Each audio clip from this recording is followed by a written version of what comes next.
Buonasera e benvenuti all'ottava, nonché conclusiva serata di questa ottava edizione di Strangius. Il tema di oggi è resistere per un mondo migliore. Ospiti di oggi saranno Giulio Guarini e Mario Capanna. Prima di continuare vorrei chiamare qui il sindaco Gabriele Littera.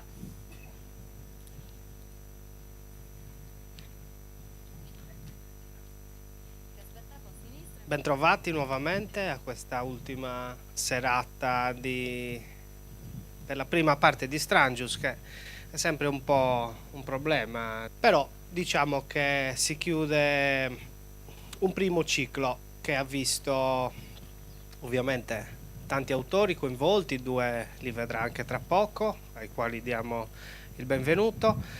Strangius è ormai un'organizzazione rodata con tante persone dietro che lavorano praticamente tutto l'anno, e quando si chiude un'edizione già si è in qualche modo costruito qualcosa dell'edizione che arriverà. È un'iniziativa dal punto di vista anche economico importante, perché ha un budget rilevante, senza dubbio, per sottolineare un aspetto, cioè che sono soldi ben spesi, sono assolutamente ben spesi, direi più che ben spesi, soldi ben investiti. Questo fa il paio con le tante altre attività che riguardano la cultura nel nostro paese, nella nostra comunità, sia sugli aspetti materiali sia sugli aspetti immateriali, perché è giusto che ci sia un equilibrio tra queste cose. Abbiamo cercato di fare in questi anni come amministrazione il possibile per investire sugli spazi, no? Sulle strutture, riaprire così come gli altri spazi della cultura del nostro paese. È difficile il Serramanna Film Festival, come anche le tante a tutti i cittadini, non dico ragazzi perché le borse di studio riguardano anche chi frequenta il centro provinciale per l'istruzione degli adulti, quindi anche i ragazzi di 50 anni possono prendere una borsa di studio, così come i contributi alle tante, per fortuna, tante vivaci associati quando riguardano la cultura. Qualcuno ci ha criticato, ricordo insomma l'anno scorso, diceva questi stanno sempre pensando a fare festicciole, era riferito a Strangius e non a sistemare le strade, e ci può stare là indietro. Per noi quindi è un piacere aver avuto questa ottava edizione, e io sono già curioso di sapere, non vedo il direttore, ecco, di là il direttore, sono curioso di sapere, penso come tanti di voi, quale sarà il tema della prossima edizione, quindi chi non ha ancora votato sa che si vota, insomma, compilando queste schede. E quindi insomma vedremo la prossima edizione che temi tratterà il nostro paese. La prossima edizione tra l'altro sarà appunto la numero 9 e per la nostra amministrazione sarà anche l'ultima, quindi cercheremo di farla ancora migliore e in generale in tutto ciò che fa crescere la nostra comunità, il nostro paese, non solo dal punto di vista appunto materiale ma anche spirituale e culturale. Per cui insomma vi ringrazio di essere presenti anche oggi, di aver dimostrato che gli sforzi di tutti coloro che sono coinvolti sono ben ripagati. Non mi dilungo io nel ringraziare tutte le persone che il collega, l'assessore alla cultura Giovanni Maccioni, di modo che insomma non ce ne dimentichiamo neanche uno, e li facciamo sentire giustamente gli facciamo sentire la nostra riconoscenza. Per cui insomma buona serata. Grazie Gabriele e adesso partiamo subito. Il reading di questa sera è a cura di Fabio Serra. Fabio Serra, classe 1990, birraio e responsabile di produzione del birrificio Quattro Mori a Montevecchio, Guspini. Qualificato birraio e maltatore presso la Camera di Commercio di Monaco di Baviera, in forza al birrificio dal 2013. La riscoperta di questo territorio e la volontà di produrre una birra nel suo stato più puro sono le motivazioni che ogni giorno lo spingono a dare il massimo. Curioso per natura, è un apprendista pittore pastellista e strenuo sostenitore della convivialità a tavola. Il piacere del mangiare sostenibile, del bere e della condivisione. La miniera di Montevecchio. Allora, due premesse, è un reading dove non leggo, quindi diciamo io sono qua a portare la nostra piccola storia partita nel 2013. Noi fondamentalmente lavoriamo abbiamo un birrificio all'interno della vecchia miniera di Montevecchio, quindi il complesso minerario che ha chiuso nel 1991 alla fine, ma era molto attivo alla fine, diciamo all'inizio del Novecento. Il nostro stabile è del 1919, per la precisione, ospitava la prima centrale elettrica.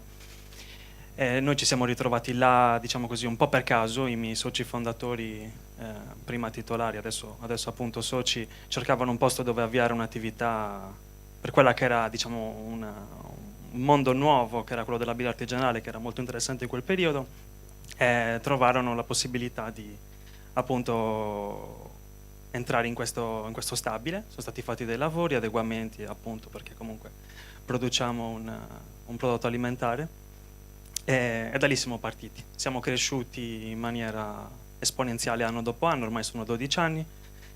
Portiamo il nome di questo paesino praticamente completamente abbandonato, che fa capo alla città di Guspini, al paese di Guspini. Inizialmente sembrava di andare a visitare l'hotel di Shining, perché c'ero solo io e qualche altro abitante. Poi nel tempo ci metti quasi le radici, diventa un posto che vuoi rivedere vivo, ci passa davvero tanta gente, tutti entrano, sono meravigliati. Colgo l'occasione, se passate, per venire a trovarci. Comunque facciamo attività di accoglienza costante, sia in termini di visite guidate, lo facciamo in coordinata con i musei della miniera, che sono appunto visitabili. Svolgerò anche la seconda parte del reading, vi magari racconterò qualcosina di me, perché ho avuto la fortuna di poter fare delle scuole appunto da birraio in Germania, grazie alle persone che ho trovato, e anche un pochino le motivazioni che mi hanno tenuto qua in Sardegna non mi hanno fatto andare via, magari come tanti altri ragazzi. Nonostante non abbia la pancia, faccio veramente questo lavoro. Ciao, grazie.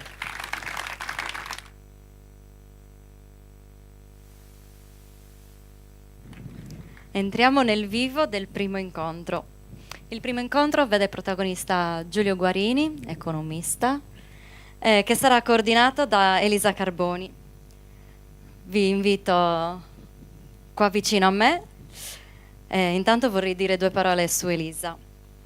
Elisa Carboni, biologa, lavora per il distretto idrografico Regione Sardegna, si occupa di sviluppo locale sostenibile.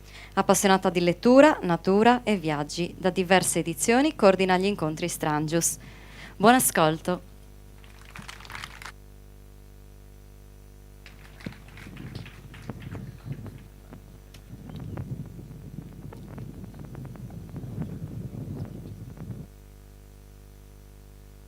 Pro. Ok, buon pomeriggio a tutti. Oggi il tema della giornata è resistere per un mondo migliore. Sono qui appunto, mi fa piacere presentare il libro Economia sabbatica per una destinazione universale dei beni, scritto da Giulio Guarini qua presente e Alex Zanotelli. Vorrei presentarvi Giulio Guarini.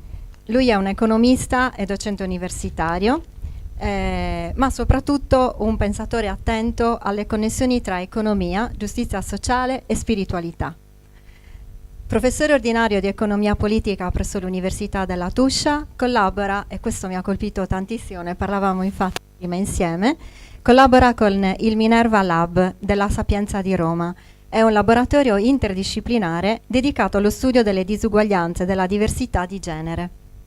La sua attività di ricerca abbraccia temi fondamentali come lo sviluppo umano integrale, la transizione ecologica e la redistribuzione equa delle risorse. Insieme a padre Alex Zanotelli, appunto, ha scritto questo libro che oggi presentiamo, un'opera che ci invita a ripensare il nostro modo di vivere e di produrre, ispirandosi al concetto biblico di Shabbat, l'ho pronunciato bene, come tempo di giustizia, riposo e condivisione, offrendo una riflessione profonda su un'economia più umana e sostenibile. Le sue parole quindi tracciano nuovi sentieri nel paesaggio dell'economia, dove il pensiero si fa cura e la giustizia prende forma nel gesto quotidiano.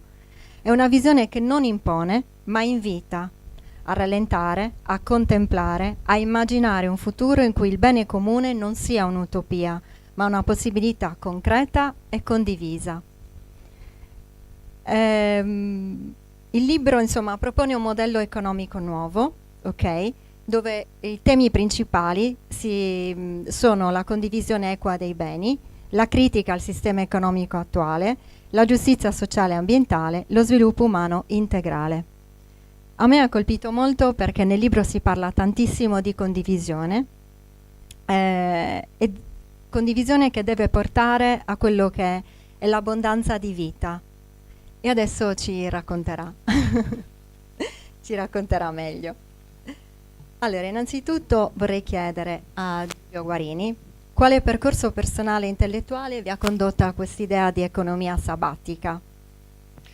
Grazie, allora innanzitutto ringrazio per stare qui, per questo invito, e quindi a partire da Giuseppe Manias, che non lo vedo. Solo adesso dico Manias perché la mia ignoranza continuava a dire Giuseppe Manias, quindi questo per dire che lo Strangius mi sento di essere io, che vengo appunto da Roma, non conosco quasi niente della Sardegna, ma ho dei carissimi amici.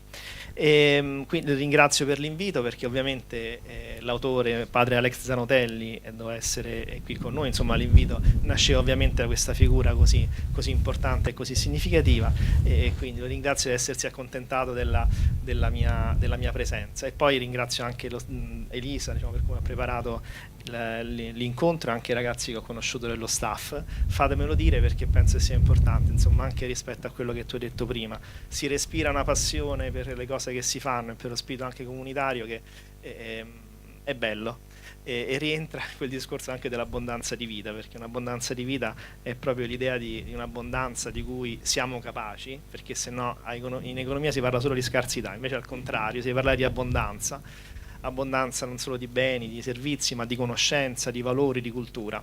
E qui c'è molta abbondanza di vita, così ve lo dico proprio a pelle.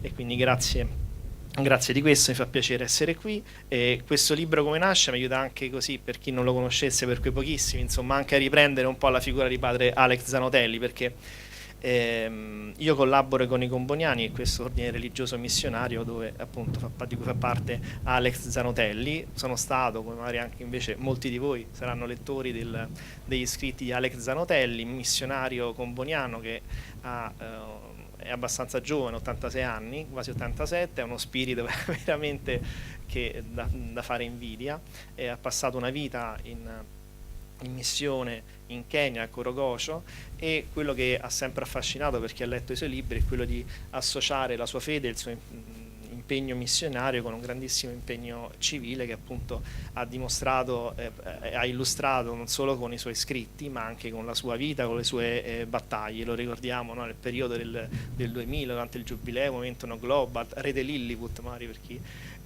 si ricorda, quindi questo impegno per la giustizia sociale, più recentemente il referendum per l'acqua pubblica, e poi il grande tema dei migranti. Questo libro nasce l'idea nel 2020 proprio per i suoi impegni, per cui a un certo punto ha avuto una gestazione abbastanza lunga, insomma, fino al 2004, perché mi chiamava: no scusa Giulio, sono impegnato, perché lui fino all'anno scorso, insomma, una volta al mese faceva il digiuno appunto per denunciare le condizioni dei migranti, e si metteva manifestava davanti a Montecitorio, questo per dire, e tornato dall'Africa voleva comunque continuare a trovarsi in un luogo significativo, e da diversi anni, da quando è tornato, abita a Rione Sanità a Napoli.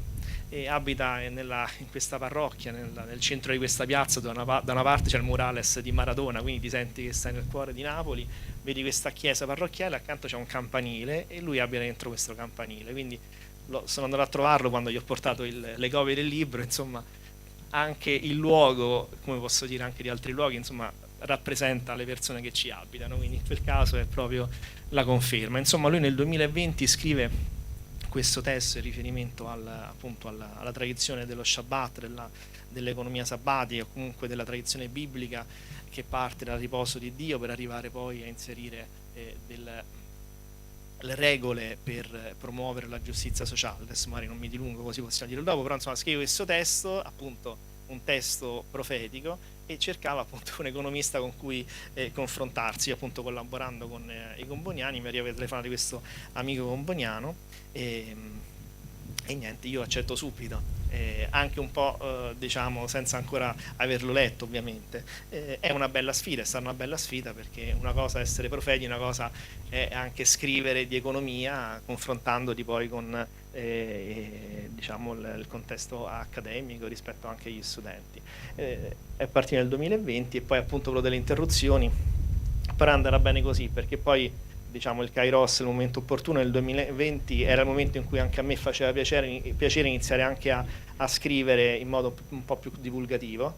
Voi considerate che ormai nell'accademia, almeno nella disciplina economica, e questa la dice lunga sulla crisi della disciplina, scrivere libri da un tempo era la fase finale, diciamo, no? Rappresentava il gradino per diventare ordinario. Io sono ordinario e non avevo ancora scritto libri, perché non conta nulla oggi scrivere il libro, e già questo vi dice molto su come il sapere, il pensiero critico si sia, perché tu in un articolo non è che riesci, sei performante se vogliamo, pensi ai 100 metri ma non fai la maratona, e quindi il libro invece ti dà la possibilità di approfondire di argomenti e anche avere la libertà di dire qualcosa in più. Quindi è venuto proprio nel momento opportuno, ho colto questa occasione e quindi insomma ho avuto il piacere di scrivere questa parte di libro, e poi siamo arrivati col Giubileo del 2025, quindi alla fine forse è andato bene così. Bene.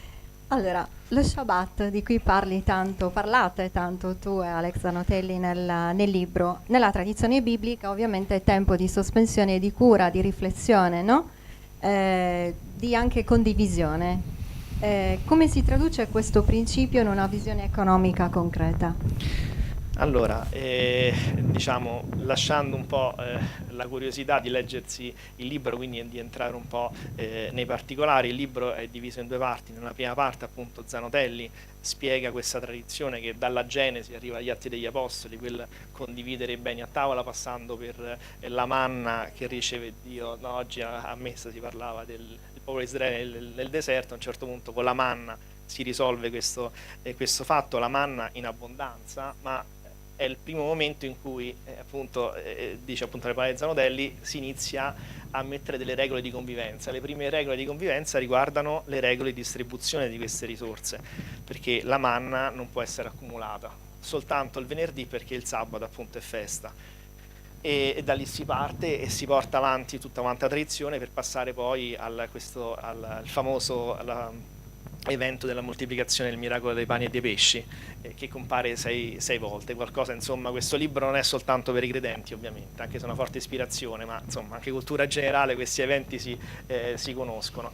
Allora, per rispondere, Shabbat, il riposo di Dio nella Genesi, che poi si tramuta il riposo della natura e il riposo del lavoro, quindi, e la cura dall'altra parte, è la cura per se stessi e la cura nei confronti degli altri. Insomma, associare queste due parole ai giorni d'oggi è interessante, perché oggi viviamo in un tempo appunto dove il tempo sembra essere una risorsa sempre più preziosa.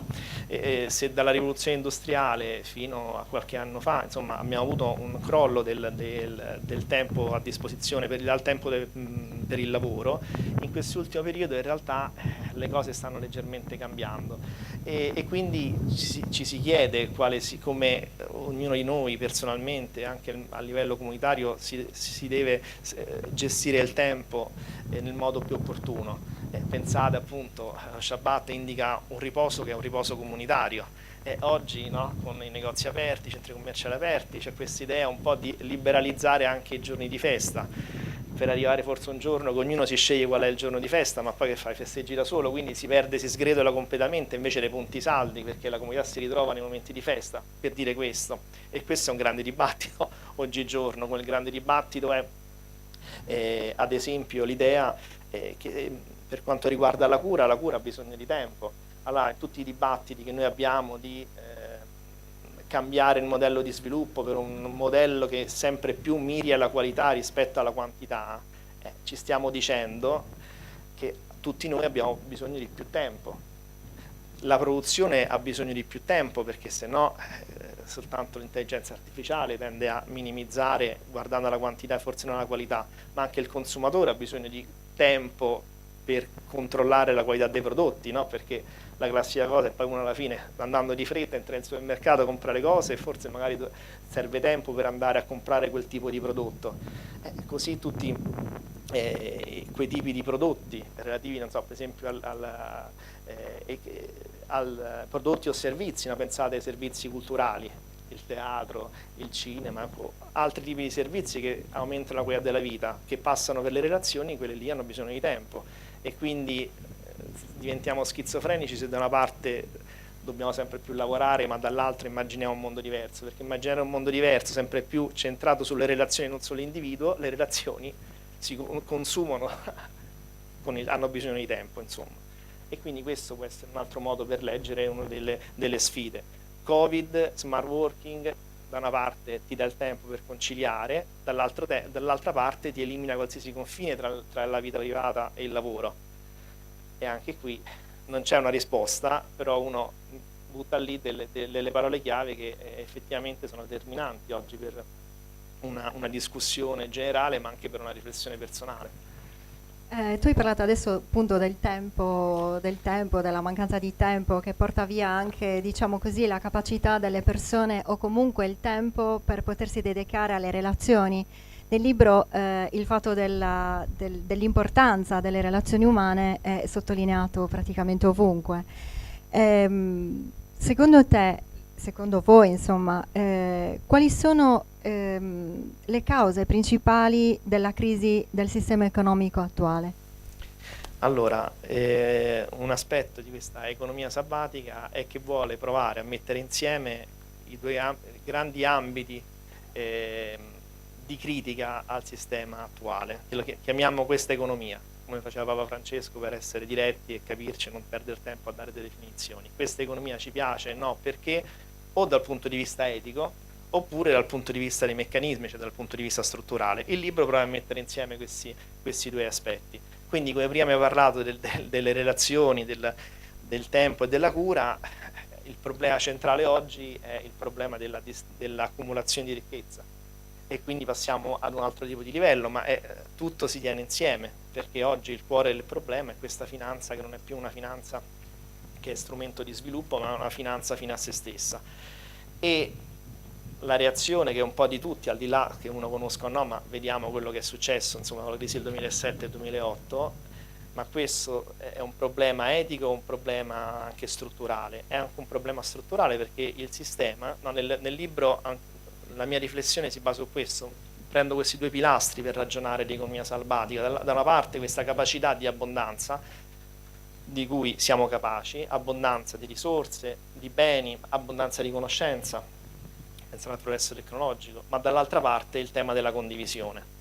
E oggi il sistema, per come si presenta, il sistema neoliberista è incapace di condividere, cioè tende a un meccanismo quasi ingegneristico che porta sempre ad accumulare. Solo che il sistema ovviamente a un certo punto scoppia, quindi anche non solo eticamente questo porta a delle disuguaglianze che gridano vendetta, ma dall'altra parte a un certo punto, con grandi disuguaglianze, crisi del 29, crisi del 2007-2008, questo porta il sistema a scoppiare.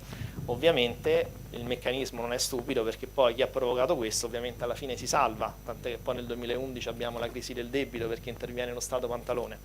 Però l'idea è questa, quindi c'è necessità di un'abbondanza di vita che quindi sia una ricchezza condivisa, altrimenti il sistema non ce la fa, perché la finanza per la finanza, e questo quindi è sia un aspetto diciamo scientifico di teorie che sono teorie anche ovviamente eterodosse, ma anche di istanza etica molto importante. Se vuole poi possiamo approfondire, adesso non so, ma vai con altre domande se come preferisci. Allora, si parla tanto appunto di redistribuzione, no? Dei beni, redistribuzione equa ovviamente dei beni, che però spesso può essere considerata utopica, no? Un po' difficile da attuare. Secondo te quali sono gli strumenti che possono renderla veramente realizzabile oggi? A parte ovviamente prendersi cura, insomma, avere più tempo per le relazioni, pensare magari in termini di comunità e non individualista e non diciamo di un'economia fine a se stessa.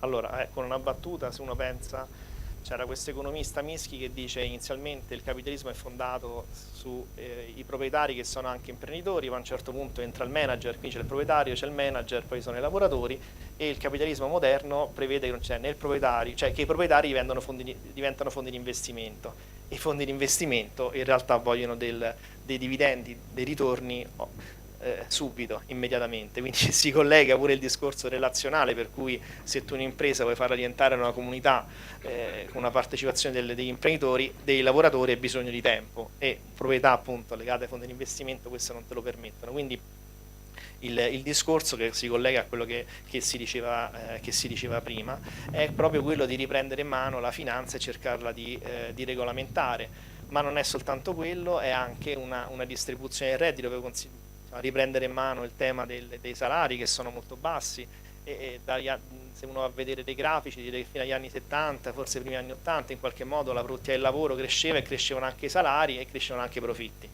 e poi a un certo punto i profitti continuano a salire, la produttività perché il progresso tecnologico va avanti e i salari iniziano a crollare. Questo crollo è un crollo generale in tutti quanti i paesi, in Italia ancora di più. E quindi c'è un tema, io dico sempre, sono cose molto moderate quelle che vengono dette, perché viviamo in un mondo in realtà che è all'eccesso, cioè un mondo estremizzato, cioè l'economia neoliberista è il massimo della radicalizzazione, perché delle cose di buonsenso vengono invece assolutamente messe da parte, quindi è un buonsenso immaginare che salari più alti aiutano anche l'impresa a migliorare, perché se tu non dai salari più alti poi quell'altra impresa non troverà consumatori, e quindi a un certo punto qualcuno dirà ma se io per aprire un'impresa ottengo un 10% e investire i miei soldi nei fondi investimenti mi dà il 20%, io non apro l'impresa, da imprenditore divento sostanzialmente uno speculatore, e questo bene o male è successo negli anni 20, nel 29 e nel 2007-2008 la stessa cosa, quindi questa iperspeculazione è facilitata dal fatto che l'accumulazione porta a non drenare i consumi, quindi gli investimenti finanziari sono molto più redditizi rispetto agli investimenti industriali. Quindi cosa bisognerebbe fare?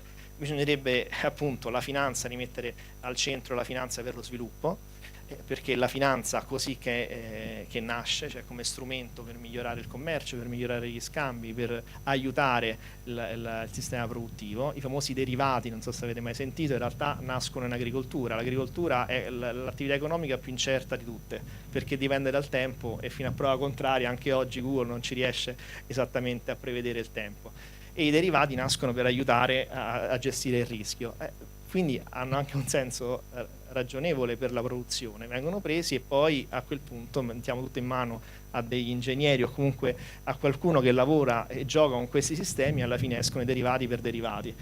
Ma quello si ha perché c'è la gente che ha i soldi, che preferisce spenderli là dentro rispetto a costruire imprese, perché avere imprese rende di meno perché la gente consuma di meno, e quindi si crea questo tipo di circuito. Dopo il 29 è successa una riforma, su dice questa cosa mi colpisce sempre, quindi lo voglio anche un po' ripetere, no? C'era il mio professore di matematica al liceo classico e quindi gli piaceva farci ragionare, utopia, utopos, topos vuol dire luogo in greco, vuol dire no, quindi è il non luogo. Qualcun altro dice è utopos, cioè è il buon luogo, però prendiamoci la prima, utopos, cioè l'utopia è qualcosa che non è presente.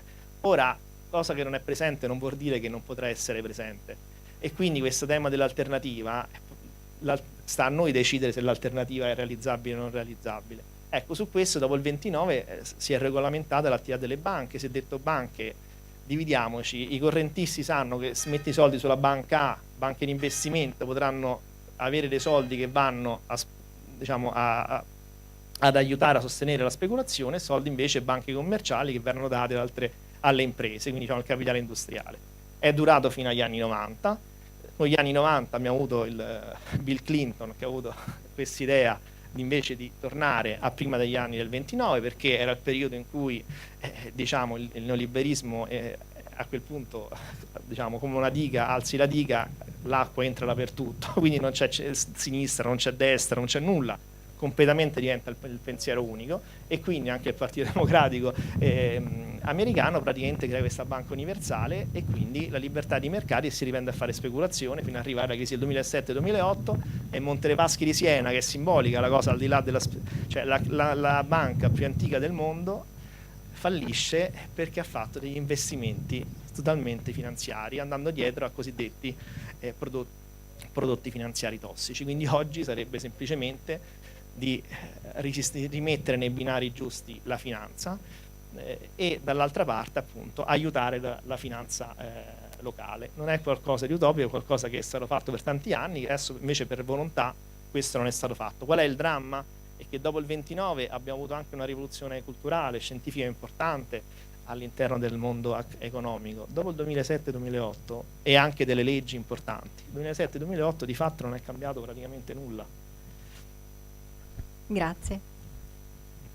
Nel libro si parla anche di giubileo.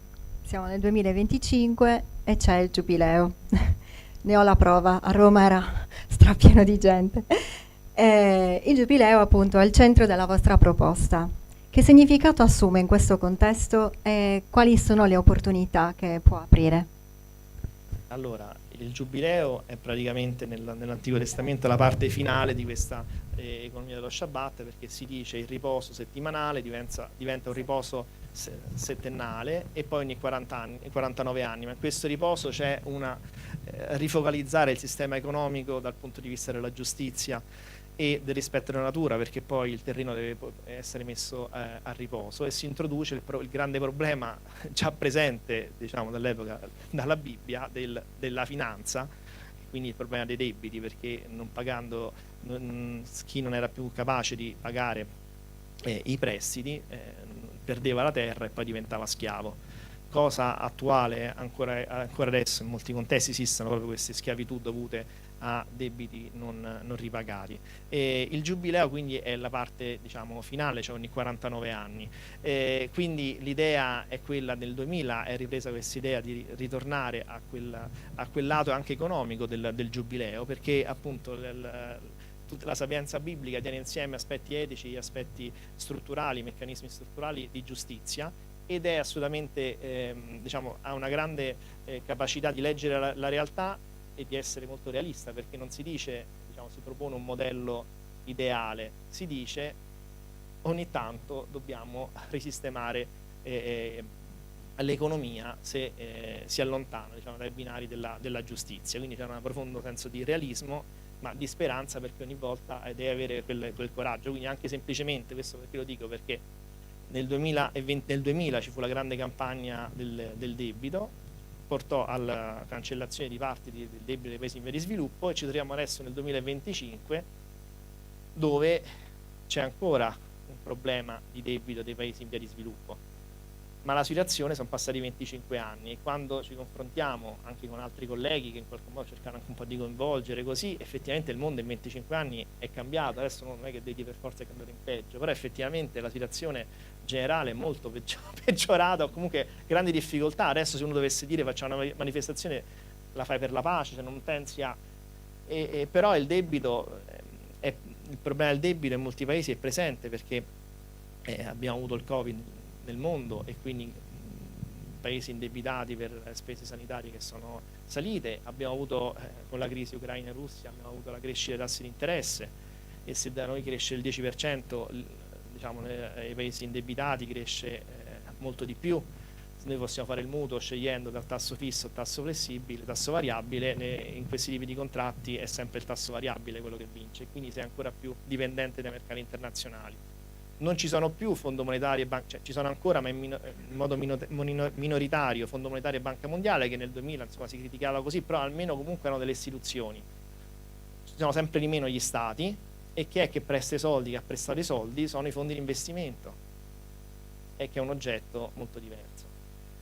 Ultimo aspetto, la Cina è sempre più un creditore, e quindi pure lì la cosa, potete immaginare, si complica. Insomma, un contesto molto diverso, sono passati 25 anni, ma uno si fa forza di questa saggezza biblica, sapienza biblica, che comunque lo sai che ogni 25 anni c'è un problema da risistemare, e quello che appunto il Giubileo può essere l'occasione, perché vogliamo, diciamo, non solo con questo libro, anche, c'è anche una campagna a livello italiano, così promuovere appunto una remissione del debito che sia appunto un giubileo ecologico e finanziario. Infatti, Insomma, la domanda era sul debito ecologico. Cioè il concetto appunto di cui parlate nel libro è appunto quel cosiddetto debito ecologico, cioè il divario tra il consumo di risorse naturali da parte dei paesi, diciamo, maggiormente industrializzati e la capacità del pianeta di invece rigenerarle. Sicuramente molto spesso a spese ovviamente dei territori più vulnerabili. Quindi questo concetto è molto provocatorio, no? Come possiamo renderlo veramente, come dire, attuabile dal punto di vista politico? Allora, quindi anche continuando un po' il discorso, così si introduce questo concetto di debito ecologico. Uno potrebbe dirlo anche in altri modi, arrivando alla stessa conclusione, cioè immaginiamo che appunto se noi facciamo qualche cosa comunque lasciamo un'impronta, no? Venezia ha avuto l'acqua limpida sotto Covid, ma non può essere quella la risposta ai problemi ambientali, e così via, no? Cioè, ci autodistruggiamo e il mondo torna a stare più pulito. Non è questo il senso.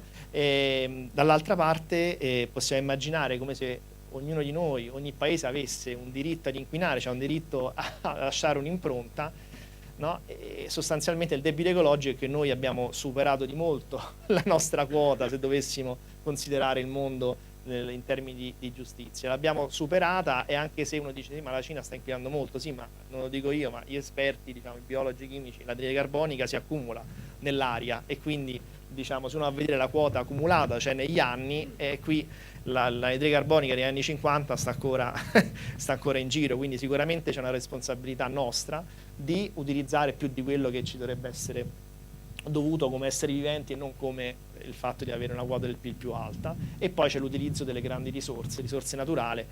Noi siamo poveri di risorse naturali, pensate all'Africa, il grande problema dell'Africa, il paese, il continente, la terra più ricca di risorse naturali, e invece il continente rispetto agli altri il più povero, continua a essere il più povero. Quindi il debito ecologico è un po' questo, è un senso di responsabilità, un impegno a dire: se parliamo di ambiente è inutile parlare di ambiente se non parli di cooperazione internazionale. Quindi l'idea delle COP nasce un po' in questo senso.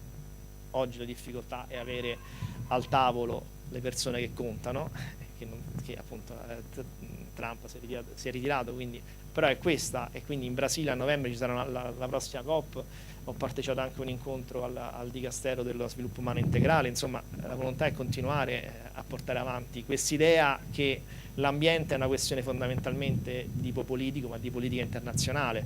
Insomma, se no è facile. Adesso mi sempre in mente questo esempio della Norvegia, che esporta petrolio e coi proventi poi diventa una delle economie più green al mondo, ma sono tutti bravi così, no? E c'è qualcosa che non torna, insomma. Fai inquinare gli altri per stare bene te, ma potremmo anche immaginare, no, che delocalizzi e poi riesci a raggiungere i target a livello nazionale. Questo ormai non è più il caso. Quindi il debito ecologico, inserire questo concetto che dobbiamo sentirci impegnati in questo giubileo ecologico finanziario, in questo appello, è anche un'iniziativa. Adesso lunedì parteciperò a un convegno dove presenteremo una seconda volta questa idea, è quello di prendere quei paesi che non riescono a pagare i tassi di interesse. I tassi di interesse è un grande scandalo, perché il costo dei tassi di interesse supera le spese per istruzione e salute. Questo è un grande scandalo, veramente, che grida vendetta. Di tutti i paesi in via di sviluppo, ma anche dell'Italia. Al meeting di Rimini dell'anno scorso questo discorso, appunto, il capo della Banca d'Italia disse questa cosa, ovviamente poi a suo modo, per cui poi i dati bisogna capire come le leggi. Quindi il cosa suo era per dire come siamo messi male noi, cioè l'Italia è colpa nostra che dobbiamo pagare alti tassi di interesse. Uno potrebbe anche leggere dall'altra parte dicendo: ma è un meccanismo folle che ti porta, costringe uno Stato a spendere di più in tassi di interesse che in salute e in istruzione. Allora si dice prendere questi soldi che si devono per tassi di interesse, un paese che accetta, un paese creditore che accetta, o un creditore, fondo di investimento, e quindi torniamo un po' al problema di prima, nel 2000 era un po' più facile, e trasformare questi in dei fondi di sviluppo, per cui il creditore partecipa a un fondo di investimento di sviluppo in un paese, quindi con una messa a terra in un paese, in una comunità locale, per progetti di sviluppo sostenibile. Perché se no il giochino è la fai facile, ti cancelliamo il debito, poi ricominci il giorno dopo. No, perché uno può essere efficiente e responsabile non per forza seguendo quelle regole, ma dando altre regole che però sono regole che promuovono la dignità umana. Quindi in questo caso la responsabilità non è nel dover pagare un tasso di interesse, ma nel dover portare a compimento un progetto di sviluppo sostenibile. Quindi si vuole mantenere anche un impegno che sia anche dignitoso, no? Perché se no non è troppo dignitoso soltanto ricevere un aiuto e finisce là, perché poi arriverà qualcuno a dirti eccolo là, e quindi sarai sempre come a scuola, ma quello è quello che gli è tolto il debito così. No, è quello che sta, perché poi appunto con l'iniziativa, chiudo questa domanda, però insomma questa iniziativa del 2025 un po' vuole riprendere un'iniziativa che c'è stata nel 2000 in Kenya, sempre perché poi nella vita alla fine è quello, cioè con la CEI che partecipa, c'era Zanotelli quando era via, comunque c'erano i Componiani, c'era una situazione che si conosceva, sono stati fatti dei progetti con tutte le difficoltà del caso, però una cosa importante è che questi meccanismi che partono dall'alto, dalla campagna, d'accordi, ci fu anche una legge in Parlamento italiana che doveva regolare questa scelta dell'Italia, in quel caso era l'Italia il paese, e poi si arriva in basso in cui alla fine, anche come al festival, no? Poi c'è anche un miglioramento delle relazioni, ma anche una maturazione dell'amministrazione, delle istituzioni, quindi si crea anche un circolo virtuoso, no? Di responsabilità un po' per tutti quelli che sono coinvolti. Certo, sì, il principio appunto di corresponsabilità quando ovviamente tutti partecipano alla costruzione di qualcosa. Una domanda sulle reazioni al vostro libro. Avete ricevuto qualche feedback da parte di economisti, lettori, eccetera? C'è stato qualcuno che vi ha colpito in particolare?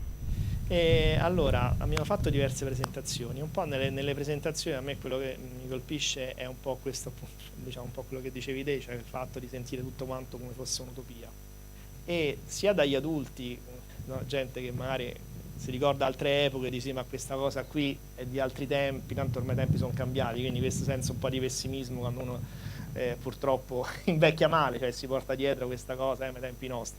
Però dall'altra anche dai giovani, cioè la cosa che poi mi colpisce sempre che i giovani si rendono, guardano a queste cose come qualcosa appunto di strano, di impensabile. Appunto, avendo partecipato a The Economy of Francesco, quell'esperienza con Papa Francesco, no, in alcuni gruppi parlando di cose simili, così, no, ma a un certo punto sì, ma qualche esempio.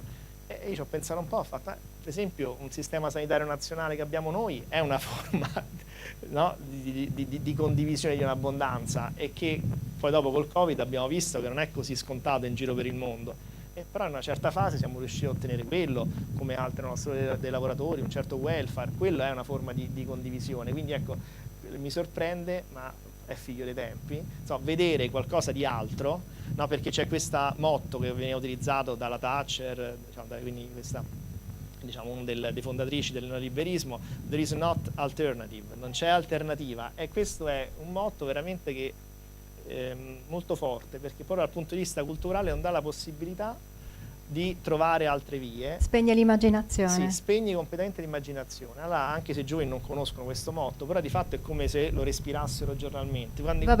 La frase tipica è "si è sempre fatto così", che secondo me spegne tantissimo la creatività e l'immaginazione, soprattutto dei giovani.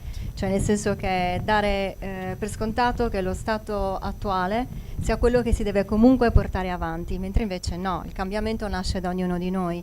Quindi, e soprattutto, insomma, si spera che i giovani siano quelli che creano, diciamo, conflitto intergenerazionale, no? Che comunque ci fa crescere come comunità, come... Va bene, l'ultima domanda, perché mi hanno detto da regia che abbiamo 5 minuti e dobbiamo chiudere.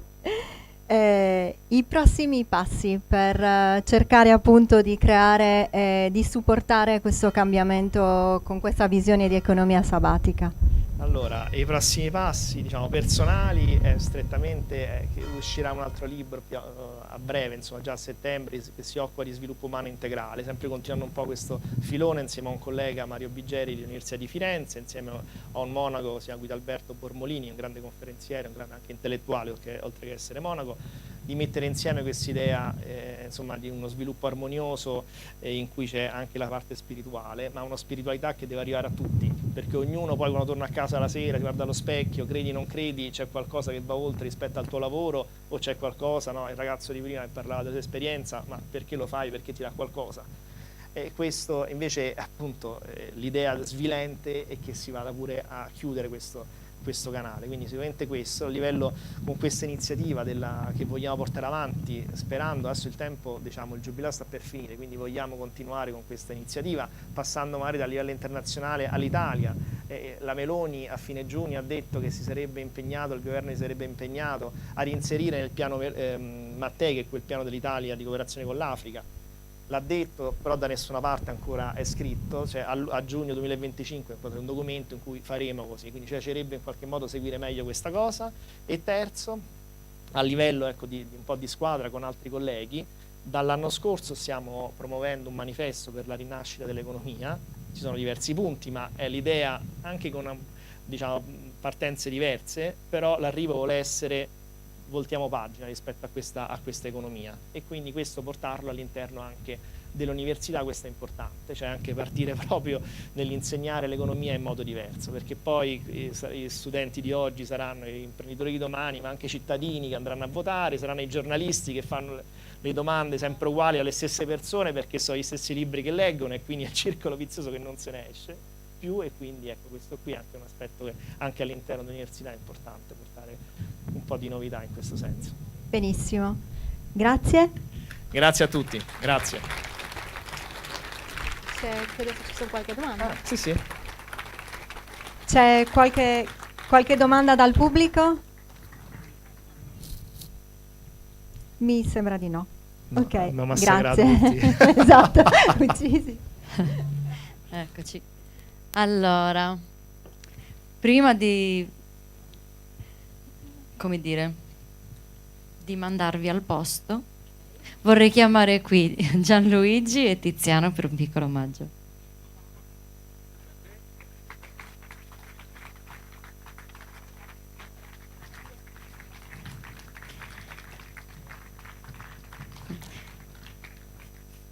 Foto ufficiale.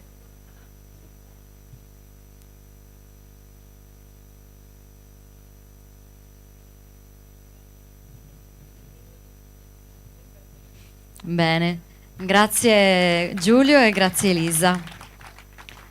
Adesso chiamo qui di nuovo Fabio Serra, che ci racconterà la sua storia, il perché e il per come. Ciao, grazie.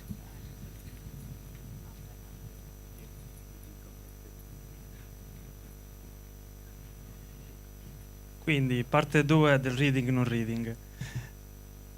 Come vi dicevo, io sono entrato in birrificio nel 2013 e ho avuto la fortuna di trovare persone che hanno scommesso su di me. Soprattutto ho incontrato un signore tedesco che si chiama Matthias Müller, che è appunto bavarese doc, mastro birraio laureato e quant'altro.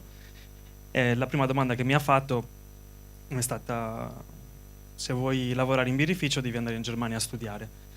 Ovviamente ho risposto certo, sto andando, con tutta l'incoscienza che potevo avere a 23 anni, e nel giro di 1 anno e mezzo poi ho iniziato un percorso formativo appunto in Baviera. Sono partito in 3 anni e mezzo circa 21 volte, perché la scuola di formazione professionale prevedeva dei blocchi di lezioni e dei blocchi di apprendistato che svolgevo comunque in Sardegna sotto la sua supervisione. E al termine del percorso ho dovuto imparare il tedesco, far finta di essere tedesco, parlare come loro, eccetera, altrimenti non lo avrebbero accettato, perché no, sono un po' preclusivi per certi versi in un mestiere tradizionale come questo. Ci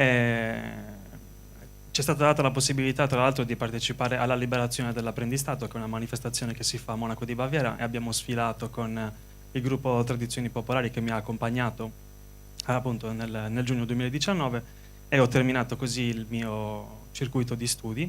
A quel punto voi dovete immaginare che, essendo io qualificato per la Camera di Commercio tedesca, potevo tranquillamente rimanere là, andarmene, insomma, fare un percorso diverso, e invece si è deciso, anche grazie appunto alle proposte fatte dai miei soci, dalle persone che lavoravano con me, di rimanere in Sardegna e sposare in tutto e per tutto il progetto nella miniera, che continua ad andare avanti. Io, più passano gli anni, come vi dicevo prima, più la sento casa mia, e vediamo poi successivamente cosa succederà e quali battaglie ci troveremo davanti, perché non sono posti semplici, non sono posti compresi, sono posti che appunto erano abbandonati e molte volte vengono visti come problematiche, e invece la volontà è tutt'altra. Al netto di questo, il reading alla fine diventa Cumbidu. Infatti non sono qua solo per parlare, ma sono arrivato qui perché ho proposto appunto di mettere la birra durante le letture, ma mi è stato fatto notare dal bellissimo direttore che poteva finire in cagnara, e quindi alla fine di tutto abbiamo la birra e siete tutti invitati a bere almeno un bicchiere. Grazie a tutti.